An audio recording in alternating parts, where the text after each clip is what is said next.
E aí galera, beleza? Aqui é o professor Fabinho para a gente falar de período regencial do Brasil entre Dom Pedro I e Dom Pedro II, certo? 9 anos, né? Não acontece muita coisa em 9 anos, né? 1831 até 1840, não acontece tanta coisa assim. Aconteceu, galera. O clima esquentou, a chapa esquentou no Brasil nesse momento, né? E a gente teve complicações sérias.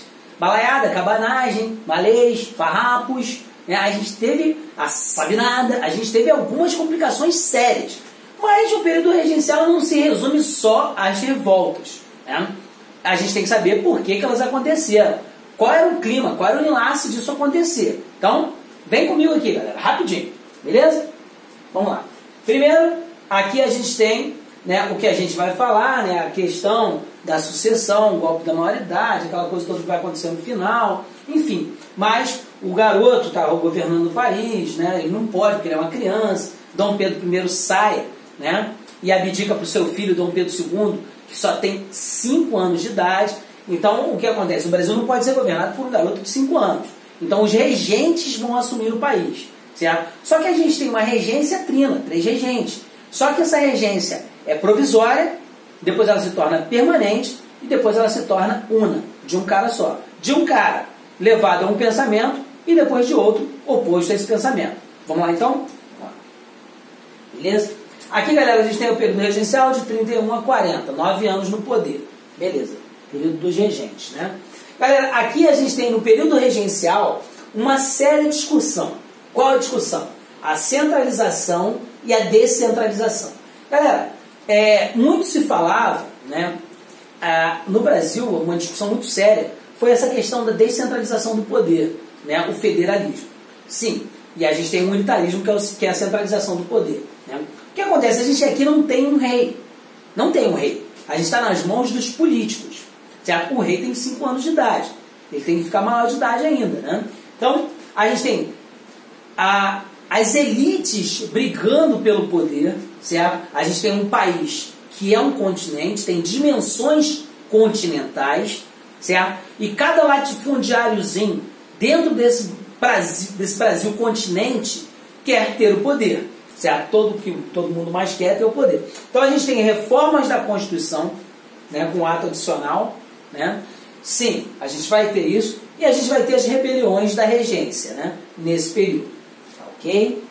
Vamos lá. Aqui, primeiro, a gente tem que entender um pouco como é que é a parcela política, né, desse período regencial. Né? A gente não tem uma uniformidade nos partidos políticos. Na verdade, nós temos 3 partidos políticos. Né? Na época de Dom Pedro I, a gente tinha só 2, Partido Brasileiro e Partido Português. Certo? Agora, na regência, nós temos 3 partidos. Primeiro, nós temos o Partido Restaurador, Conservador, que é chamado de Caramuru, regressista. Por que ele é regressista? Porque ele defende que o Dom Pedro I deveria voltar ao Brasil. Certo? Então, esses restauradores, eles querem o quê? Restaurar. Eles querem, são conservadores, eles querem o quê? Conservar. O quê? A monarquia. Tá? Por isso que eles são regressistas. A maioria deles é do Partido Português brasileiro, aquele partido de Dom Pedro I. Então, eles querem Dom Pedro I de volta. Só que entre o Partido Brasileiro se dividiu em 2. O liberal exaltado e o liberal moderado. Certo? O liberal moderado eram os chimangos, progressistas, ideais iluministas, mas aceitavam uma monarquia. Sabe? Os liberais moderados, eles eram assim mais moderados. Certo? Agora você tem a rapaziada do Sul, cara, que eram os liberais exaltados. Eles eram chamados de farrapos, eles eram progressistas, sim, os ideias iluministas, igual aos outros, só que eles eram radicais, cara, sabe? Nas suas ideias, nas suas convicções. Então esse pessoal dos farrapos aqui vai acabar fazendo uma guerra contra o país. Eu só esqueci o nome dessa guerra. Ah, sim, a Guerra dos Farrapos. Tá, galera? Então a gente tem esses 3 partidos políticos no Brasil, que é um continente, país, né? Beleza? Tranquilo? Aqui, galera, a gente tem as regências, né? Primeiro a gente tem a regência trina provisória.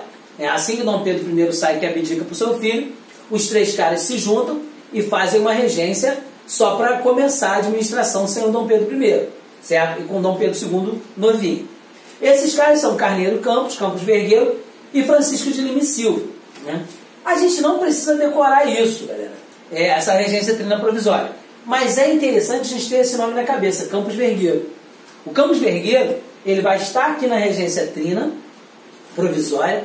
Ele também vai estar no navio Marquês de Olinda, que vai ser sequestrado pelo Paraguai, que vai começar a Guerra do Paraguai, vai ser um dos motivos da Guerra do Paraguai.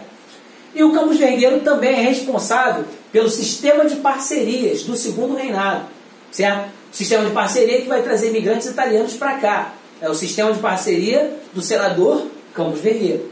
Tá? Então ele está envolvido em 3 momentos da história bem interessantes.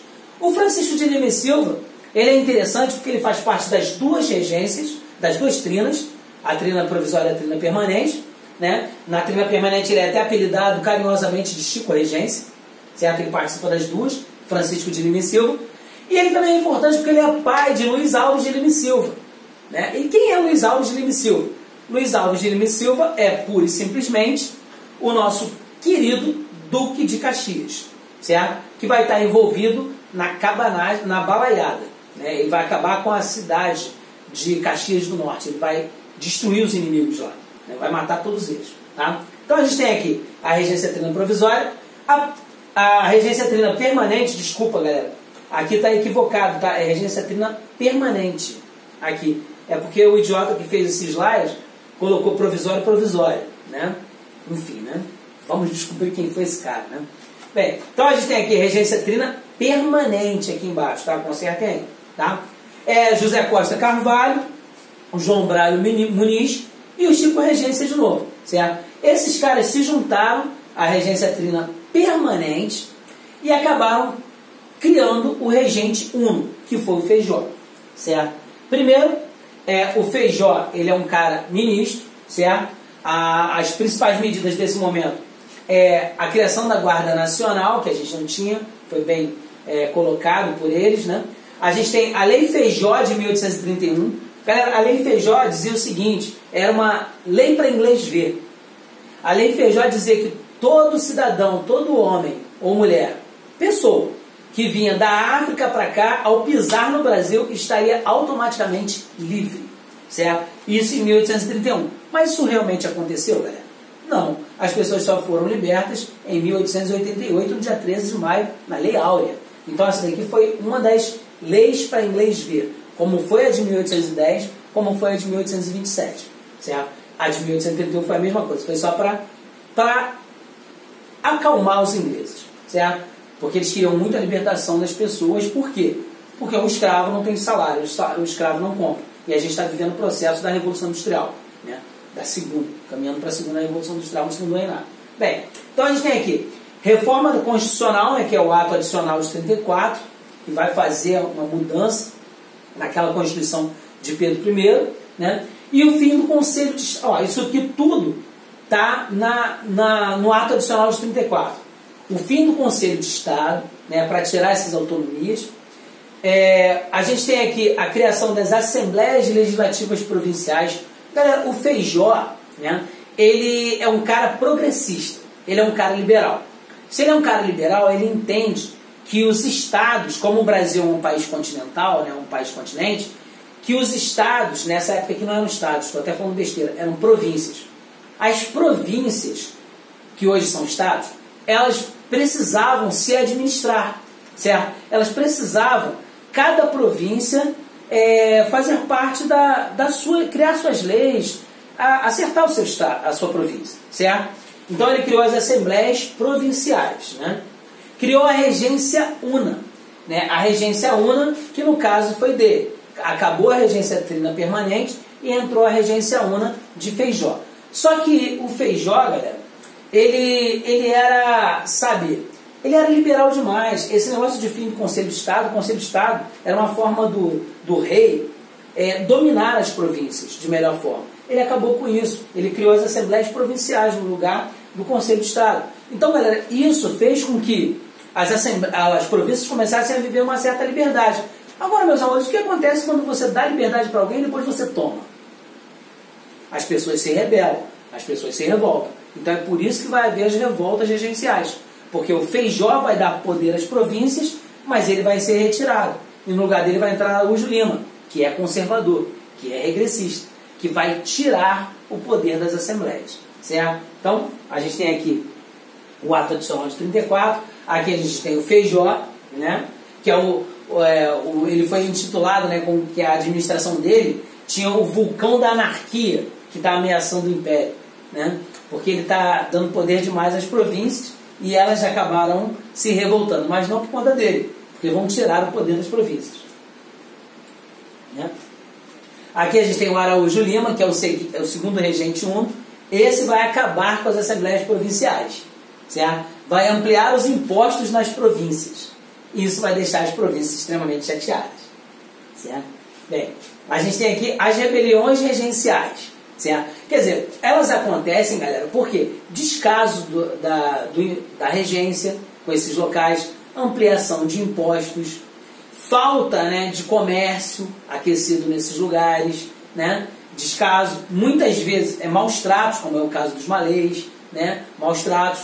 Então essas rebeliões vão acontecer porque Feijó deu poder às províncias e Araújo Lima tirou e ainda ampliou os impostos, certo? Então a gente vai ver aqui as rebeliões da regência ou rebeliões regenciais, revoltas do período regencial, ok?